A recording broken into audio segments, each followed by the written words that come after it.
नमस्ते दोस्तों, true behind truth channel में फिर से आपका स्वागत है। पहले माफ़ी चाहता हूँ, कुछ दिनों से बहुत तबीयत ख़राब और कुछ परिवार में प्रॉब्लम चल रहा था, उसके लिए मैंने वीडियो नहीं अपलोड कर सका। इसके लिए तहे दिल से आप लोगों से माफ़ी चाहते हैं। तो आज जो टॉपिक लेके मैं आया हूँ, वेदों के बारे में। वेद क्या है? तो पिछले 2000 से 2500 सालों तक वेद को बस एक धार्मिक किताब के रूप से कोई धर्म स्थान पे सजा के रखा हुआ था, लेकिन उसको एक्चुअली में क्या है नहीं है इसको हम लोग पढ़ते नहीं थे या फिर पढ़ाया नहीं जाता था। इसके बहुत सारे कारण हैं, बाद में आते हैं दोस्तों। तो वेदों का नाम लेने से पहले सर्वप्रथम 4 महर्षि ऋषियों का नाम लेना पड़ेगा। वो क्या है? अग्नि, वायु, आदित्य एवं अंगिरा। ये इन्हीं चारों ऋषियों के ऊपर वेद सबसे पहले उन्होंने ध्यान योग में जाके वेद को अपने मन में देखा था। ईश्वर का जो ज्ञान है वो ज्ञान उन्होंने अपने मन में देखा था। देखिए, इसी के बारे में महाकवि कालिदास ने एक बार कहा था, कृतं नहे मंत्र दृश्यं। इसका मतलब होता है मंत्र तैयार नहीं किया गया था, कोई भी ऋषियों के द्वारा ये तैयार नहीं किया गया था, मंत्र देखा गया था। और एक्चुअली ऋष धातु से, रा धातु का मतलब होता है दर्शन, मतलब देखना। तो जो लोग ये मंत्रों को देखे थे अपने मन में, उसको कहा जाता है ऋषि। तो आप सभी का क्वेश्चन आएगा कि देख कैसे सकते हैं ईश्वर का ज्ञान को? देखिए, जो ईश्वर है हम लोग का, परमात्मा परमेश्वर है, वैदिक शास्त्रों के हिसाब से उसका कोई आकार नहीं है, ठीक है। तो जिसका आकार नहीं है वो कोई वाणी भी नहीं बोल सकता है। जैसे दूसरे ग्रंथ बोलते हैं कि ये ईश्वर का वाणी है, मतलब ईश्वर अपने मुंह से किसी को सुनाए थे, लेकिन हम लोग का ईश्वर का कोई आकार नहीं है। तो जब किसी का आकार नहीं है तो उसका वाणी भी होना संभव है नहीं। अगर वाणी होगा तो उसके लिए मुंह होना क्या ज़रूरत पड़ेगा? क्योंकि वाणी हमें शब्द को ही वाणी बोला जाता है। शब्द हमेशा मुंह से ही हम लोग सुनते हैं, किसी का मुंह से हम लोग सुनते हैं तो उसी को वाणी बोला जाता है। लेकिन वाणी ईश्वर का हो नहीं सकता है, क्योंकि ईश्वर निराकार है। वैदिक मत के हिसाब से, वेदों के मत के हिसाब से ईश्वर निराकार है। अगर आप लोग जानने लगोगे कि वेद में क्या है, तो यहाँ से आप लोगों को एक चीज़ मालूम चलेगा, वेदों में कहीं से लेकर कहीं तक ना ही कोई पूजा, ना ही किसी भगवान का पूजा अर्चना, किसी के बारे में कुछ नहीं कहा गया। हाँ, यहाँ पे बहुत सारे जगह में वायु, अग्नि, उसके बाद वरुण, बहुत सारे जगह पे इंद्र, इन्हीं सब का जिक्र किया गया है, लेकिन यहाँ पे किसी का पूजा अर्चना करने का बात कहीं पे है नहीं। तो वेदों में है क्या? वेदों में एक्चुअली तिनके से लेकर ब्रह्मांड तक की सारी जानकारी है। तो यहाँ पे हम लोग एक एक करके वेदों में आते हैं। ये पहले हम लोग का जो ये वेद था, ये श्रुति ग्रंथ था, मतलब ये सुन सुन के याद रखा जाता था। बहुत बाद में ऋषियों ने सुविधा के लिए इसको स्मृति में परिवर्तित कर दिया, मतलब इसको लिखा जाने लगा।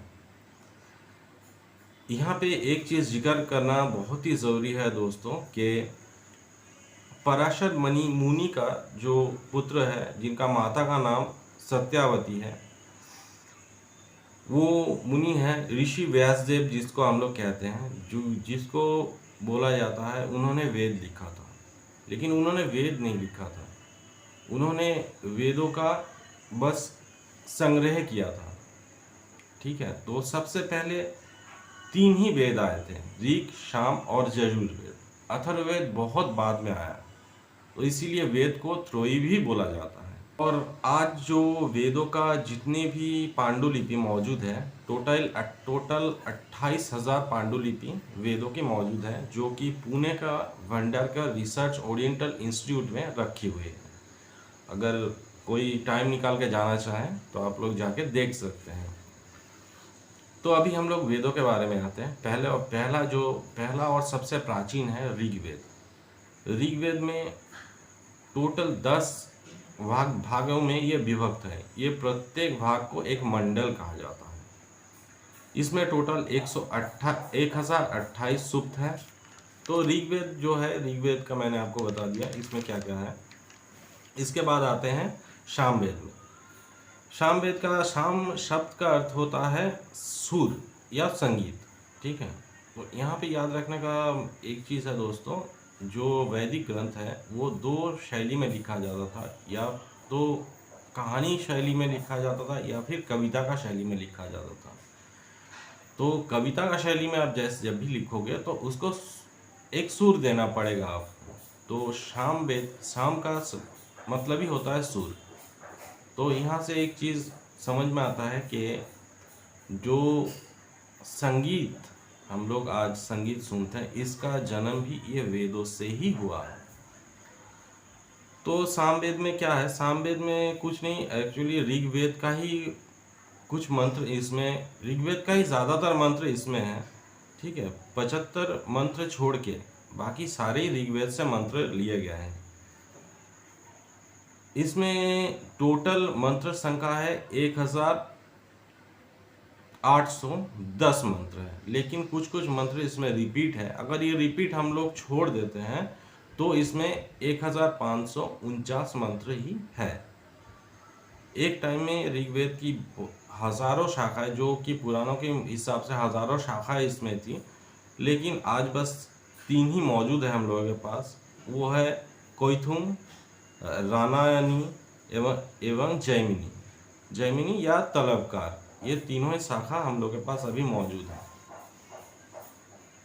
इसके बाद आते हैं हम लोग यजुर्वेद। यजुर्वेद, इसका मूल विषय वस्तु है यज्ञ करना, जाग यज्ञ जिसको बोला जाता है। इसी का मेन विषय वस्तु यही है। इसमें 40 अध्याय है और टोटल 1975 मंत्र है। इसका 2 ही भाग है, एक है कृष्ण यजुर्वेद, एक है शुक्ल और दूसरा शुक्ल यजुर्वेद। शुक्ल यजुर्वेद का 2 शाखा है। यह है, एक है कान्व एवं दूसरा है मध्यानिंद। और कृष्ण यजुर्वेद का टोटल 4 शाखाएं हैं। ये क्या क्या है, यह है काठक संगीता, कपि कट संहिता, मैत्रायणी संहिता एवं तैत्रायणी संहिता, जो कि आज वर्तमान में ये 4 ही मौजूद है। अब आ जाते हैं अथर्ववेद पे। अथर्ववेद बहुत बाद में लिखा गया था, मैंने पहले ही कहा, लेकिन आजकल के जो रीडर्स है, अगर आप अथर्ववेद को पढ़ते हैं तो उसमें बहुत सारे रहस्यमय चीज़ आप कह सकते हो। एक तरह की से कह सकते हो जादू टोने की किताब इसको कहा जा सकता है। इसमें एक्चुअली में क्या क्या चीज़ है, इसमें दीर्घायु प्राप्ति का बारे में मंत्र है, उसके बाद झाड़ फूक है, वशीकरण है, सुश्वास पाने का, बल वृद्धि करने का, इन सब बारे में बहुत सारे मंत्र इसमें हैं। ठीक है, तो इसका मान लीजिए कोई काम आप कर रहे हो, उसमें सफलता अर्जन करना है, तो उसके लिए भी इसमें मंत्र है कि काम में आपको सफलता मिलेगा ही। तो ये हिसाब से देखा जाए कि अगर रीडर पढ़ेंगे तो कहेंगे कि ये जादू टोने वाली किताब है, जो कि काफ़ी हद तक सच भी है।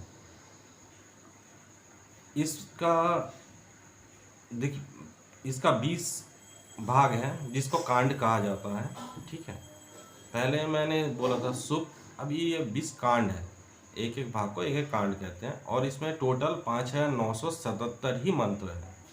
ठीक है, देखिए वेदों के बारे में इतना तो, वेद में क्या क्या है हम लोग जान चुके हैं, लेकिन यहाँ पे और भी कुछ चीज़ें हैं जो आपको जानना बहुत ही ज़रूरी है।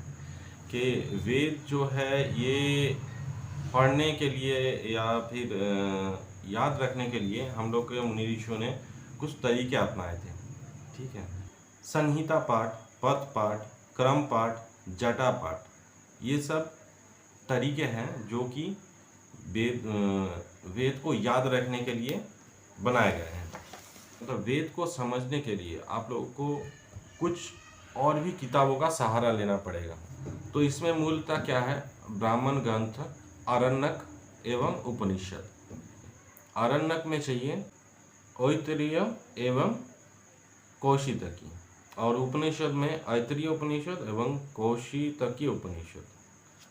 सामवेद को अगर समझना हो तो उसके लिए आपको क्या क्या चाहिए, ये ब्राह्मण ग्रंथ में तांडव महा या फिर पंचविंश ब्राह्मण ग्रंथ, दूसरा है षडविंश ग्रंथ ब्राह्मण ग्रंथ, और तीसरा है जैमिनीय ब्राह्मण ग्रंथ।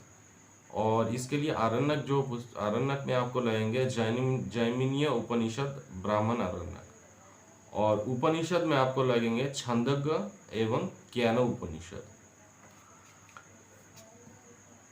यजुर्वेद में मैंने पहले ही कहा था 2 शाखाएं हैं, कृष्ण यजुर्वेद एवं शुक्ल यजुर्वेद। कृष्ण यजुर्वेद आपको अगर समझने के लिए ब्राह्मण ग्रंथ चाहिए तैत्तरीय ब्राह्मण, और आरण्यक भी तैत्तरीय आरण्यक चाहिए। और उपनिषद में है तैत्तरीय आरण्यक, कौट, चतुस्सार, मैत्रायणी या फिर मैत्रायणी या फिर मैत्री, ये सारे उपनिषद आपको चाहिए। और शुक्ल यजुर्वेद, इसको समझने के लिए ब्राह्मण ग्रंथ चाहिए शतपथ ब्राह्मण, और आरण्यक में शतपथ आरण्यक, ये भी शतपथ ब्राह्मण के ही एक पार्ट कहा जा सकता है। और इसके लिए उपनिषद चाहिए आपको बृहद आरण्यक उपनिषद और एवं ईशा उपनिषद। अथर्ववेद आपको समझने के लिए ब्राह्मण ग्रंथ चाहिए गोपद ब्राह्मण, इसका कोई आरण्यक ग्रंथ है नहीं दोस्तों। और उपनिषद में चाहिए मुंडक, प्रश्न एवं मांडुक। ये सारे ग्रंथ आपको वेद जैसा ही और भी 4 ग्रंथ मौजूद है जिसको कहा जाता है उपवेद। ठीक है, ये कौन कौन सा है? ऋग्वेद का उपवेद है, उसको कहा जाता है आयुर्वेद। ऋग्वेद का जो ऋषि है वो है अग्नि। सामवेद का उपवेद है धनुर्वेद, और इनका जो ऋषि है ये है वायु। यजुर्वेद का है गंधर्व वेद, इनका है आदित्य। और अथर्ववेद का जो है ये उपवेद है स्थापत्य, और इनका ऋषि है अंगिरा ऋषि।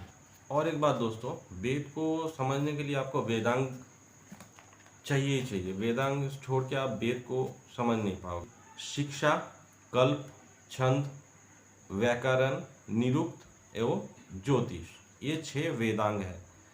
ये वेदांग से आप वेद को समझने में आसानी होता है। मतलब वेद समझने के लिए जो भी पुस्तकें आपको पढ़ना पड़ेगा, सारे ही पुस्तकों का नाम मैंने ले लिया है यहाँ पे। अगर वीडियो अच्छा लगता है, मेरा कंटेंट अच्छा लगता है दोस्तों, तो कृपया चैनल को लाइक, शेयर और सब्सक्राइब करें, और चैनल को आगे बढ़ाने में मदद करें। इसी के साथ विदा लेता हूँ दोस्तों। नमस्ते, जय हिंद।